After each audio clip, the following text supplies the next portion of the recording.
Vous buvez encore du café, vous? Non, parce qu'en ce moment, il y a une boisson française dont tout le monde parle et qui commence à concurrencer sérieusement le café au petit-déj, la chicorée. Attends, mais c'est le truc que boit ma grand-mère?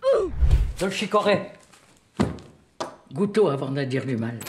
Et oui, même si en 2025, on peut tout à fait découvrir la chicorée en scrollant sur TikTok ou dans un coffee shop à la mode, cette boisson N'est pas née d'hier. Je vous raconte. La chicorée, c'est une plante dont on consomme la racine, qu'on va sécher, moudre et torréfier. On obtient alors une poudre au goût caramélisé et amer, mais sans caféine. À l'origine, on consommait la chicorée pour ses vertus médicinales. Les Grecs et les Romains en mangeaient par exemple pendant leurs grands banquets pour mieux digérer. Bien plus tard, en 1809, la chicorée prend officiellement son rôle d'alternative au café. Napoléon, en guerre avec l'Angleterre, décrète un blocus commercial pour faire plier l'ennemi.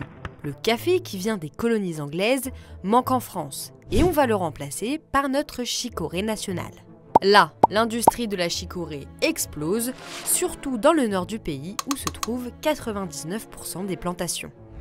Mais après cet épisode, le café retrouve progressivement un prix abordable et sa place dans les habitudes de consommation. La chicorée, elle, perd en popularité jusqu'aux années 2020 où elle recommence à faire parler d'elle.